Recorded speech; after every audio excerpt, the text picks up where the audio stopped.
Hey, welcome to a really quick episode of Five Lakes Garage. Today we're actually going to tackle something I should have done years ago. I've been a little slack on doing this, but it is time. I actually bought a tune-up kit, and today we're going to tune up a time cutter SS5000.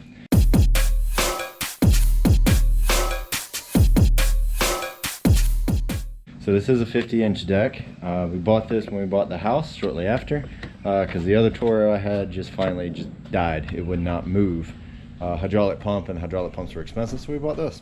So anyway, this is a Kawasaki engine. It's a 23 horsepower, and what we're going to do today is change the fuel filter, change the air filter, change the fuel filter, the oil filter, and change the oil.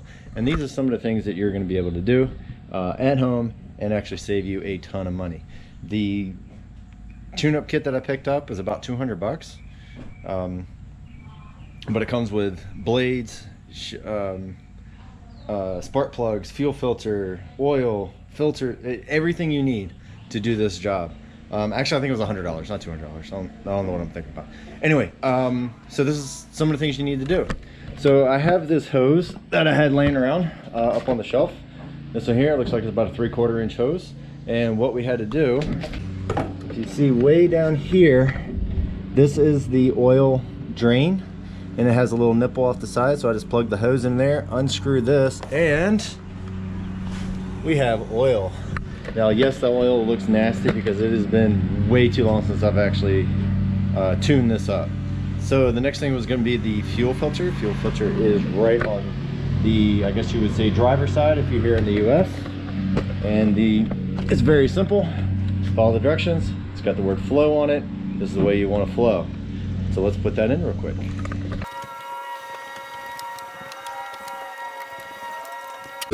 Alright, so basically that was pretty much done. That's how simple it is. The only thing I would do differently next time, I would put safety glasses on. Only because you are dealing with gasoline, and gasoline could spray in there and get in your eyes. Not a good plan. So while we're still waiting for the oil to drain, we're going to go ahead and replace the spark plugs. So let's do that. Alright, so I took the new spark plug to go get the right size socket. This one looks like it's a 21 millimeter. I always go metric. You can go standard if you like. Anyway, these things should come pre-gapped, but I always like to check them. So I grab my little gapper here. It's basically just a disc. You can pick these up anywhere. We're just going to stick it in and then turn it until we can't turn it anymore. And actually that's about 32 thousandths. That's actually pretty good. So we're going to go ahead and replace both of these. It does take two. So I have two new spark plugs. So let's change those. You got two? Check both. 32.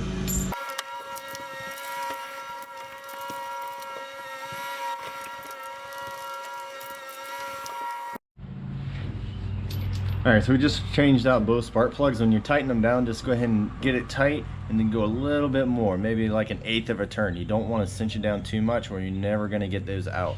The biggest thing what you want to do is actually crush this little washer that's on the inside, and that'll be able to keep the actual spark inside the engine.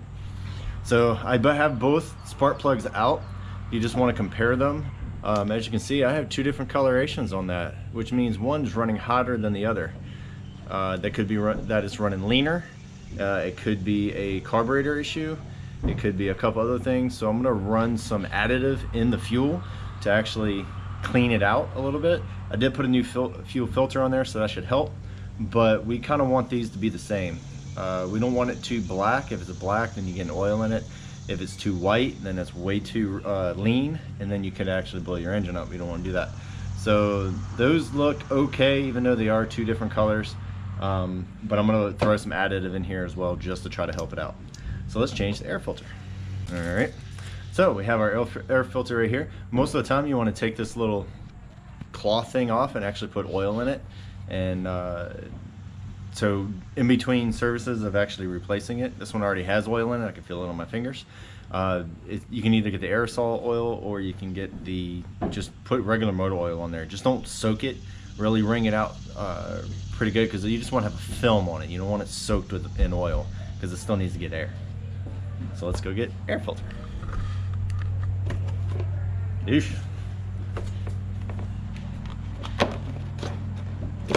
Yep, this is the original one that came with the actual mower itself. It is pretty dirty. I do try to blow it out every now and again, but this one doesn't even have a filter on the outside. And here's my problem. They sent me the wrong one. That's annoying. So I'll be taking that back. Oh, that could be the reason why. Not that there's anything wrong with stuff made in China, but hey, we just make quality stuff. All right, I'm just gonna blow this one out and see if I can get this replaced. Wonderful. All right, so we're getting ready to change the filter, oil filter. Just look at it visually and make sure that they are the right size. You need the outside gasket to be the right size, as well as the inner threads. What? Yeah, it gets slippery. Don't make a mess. Anyway, just kind of rub it onto each other, because what you want to do is actually get a little bit of a film of grease that is on top of the new gasket so that it will seal. Now, the one thing that you really want to do, once you take off your filter, you're gonna make a mess. Make sure you clean that off. All right, one more thing about the oil filter. Now, if it is upside down, you always want to fill that filter up. If it is this way, pointing down, most of the time you don't really need to fill it up, because once you put it on there, all gonna leak out anyway. But it all depends if it's a filter first or filter second. If it's filter first, you're gonna have a couple of rotations before your filter gets full, and then you're gonna have dry engine. You don't want to do that. So keep that in mind. It should be in your owner's manual. But go ahead and fill it up if you can. If you can't, oh well, it's fine. So now we got the air filter has been cleaned out. I can't use the other one because they sent me the wrong part. Seems to be a general census in this crap. But anyway, I got the oil filter on, I got the fuel filter on, I got the spark plugs in. The next thing is to add oil. So go ahead and close off your drain, get rid of your hose, and then add your oil. And we'll show you how to do that. Let's go. So the place where you actually fill the oil is actually through your dipstick. This is just a standard dipstick. If you look on the side, it says full, it says add. You want to make it somewhere in the middle, probably closer to the full mark, then you do the add mark. But that's where we add the oil. All right, so in this particular one, we're actually using a 10W30. This is what the manufacturer actually calls for. I usually use 30 weight, but in this particular one, they want to use 10W30. So that's what we're going to use. This particular engine is going to take 2 quarts, so I have 2 quarts. The one thing good about the actual premium oil is that it does have zinc in it. You want zinc to be able to control with the valves and also the cam to make sure you don't round them off, and it'll last a lot longer.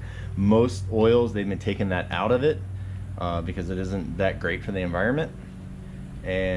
But for this particular engine, since it's air cooled, you need the zinc, so make sure it has zinc in it. So I'll put 1 quart in. I'll test it. Why not?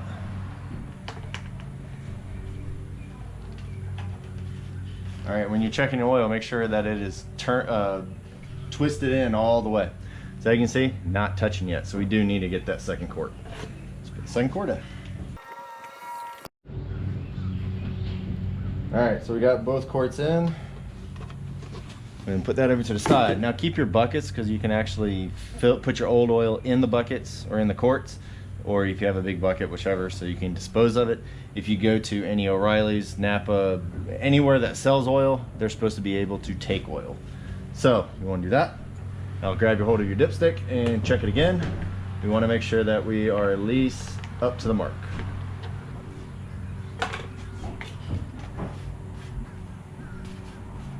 Again, we're going to twist it all the way down. We're going to look at our mark, and we are right above the full mark. Now I don't have the filter full right now, so we are in good shape.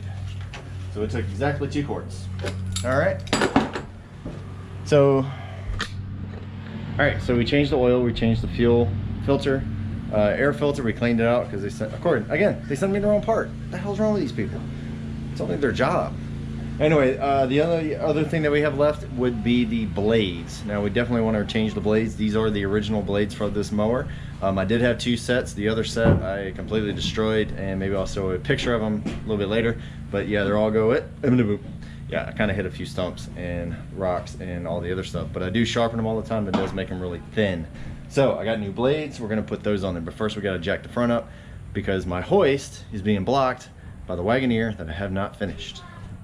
But stay tuned, I'll finish it one day. Anyway, let's get this thing up and change blades. All right, so we got our blades. We're gonna go ahead and replace those. I just took the old ones off. It was in this particular one, it was a 16 millimeter. Just threw it onto the impact and drew them off. While you're under there, always grab like a screwdriver or a chisel or something like that to actually get all the old grass out. Because if you're cutting weeds, if you're cutting whatever, that will actually contaminate your yard. Also, it will interfere with the circulation of the air. And these blades right here, as you can tell, has a lip. And this actually will bring air up and actually bring your grass up so you can be able to cut it so you're not going over it 2, 3, 4, 5 times. So this is the new blade, as you can see, nice and straight. This is the ones that we took off. You can see, yeah, you can see right here, this is actually starting to wear down. Now this is from all the rocks and the sand and dirt and stuff like that. I do keep sharpening them. I'll take them on the belt sander, get them a nice little edge on them, but these are at its end of its life. Anything more than this, I'll probably keep these around for when I cut the Legion or cut across the street or something like that. This was the original ones. Yeah, that doesn't cut very well. So anyway, I did have to retire these finally. So now we have the new ones. We're gonna put these on and then we're gonna cut some grass and see how it does. All right, so we have basically changed all the fluids. We changed all the filters. We have changed the blades. The next thing is to pump up all the tires. I'm pretty sure I don't have to tell you how to do that. I usually run mine at about 11 PSI front and rear. I used to run 15 in the back and 10 in the front, but the rears on this mower does not get any grip with that much pressure, so I dropped it down to about 11, maybe 12. Depends on the time of the year. If it's really wet, I'll go softer to be able to get some more grip and it won't sink in as much. The last thing we need to do with this thing is hit it with some compressed air. This is an air-cooled engine, and the more dirt you have on there, the hotter it runs. That could be one reason why one of my plugs was a little bit hotter than the other. But use your air, blow everything off. All the grass, blow the deck, blow the engine. All right, so it looks like the last thing that you need to do is clean up your mess and then cut some grass. But I'm gonna cut my grass and then I'm gonna clean up my mess because I'm running out of daylight. I can clean that up at night. I can't cut the grass at night. People get upset because they're trying to sleep. Anyway, hopefully that helped you a little bit. This is only gonna be a quick one of how to service your SS5000. Most of the stuff will actually cover just about anything else that you have. But try to do this like at least once a year. I don't usually change my blades once a year. I'll get an extra set and I'll just swap them back and forth, sharpening them and that type of thing. Kind of prolongs the life a little bit. But other than that, get out there and mow. The more you maintain your machinery, the better it will be for you. And you're not stuck halfway through with a broken machine or taking it to somebody and having to spend a lot of money. So anyway, follow along. We're gonna do a couple other ones to service and we're gonna get back onto the pumpkin and also the Wagoneer. And hopefully have some off-road stuff as well. So stay tuned, subscribe, and tell a friend. Later. Hey, I almost forgot. When you're under there to actually changing your blades, when you put the new blades on there or before you take your old ones off, make sure that they're tight. But grab them and see if they wiggle. If they wiggle up and down, that means your bearings are gone and your spindles, and those will need to get replaced. Most of those mowers nowadays are non-serviceable bearings. The older models, my old Toro, you had to grease them all the time. They lasted a whole lot longer, but these that are not serviceable do not last as long. They'll start making a really bad noise and they'll start wiggling up and down. If they wiggle up and down just a little bit with the length of that blade, you're going to get like maybe a quarter or maybe a half an inch different on your cut. We want to make it nice and even. So check out your bearings. Those are really simple to take out. When these burn out, I'll go ahead and show you a video on how to change those. They're really simple. So anyway, keep it going.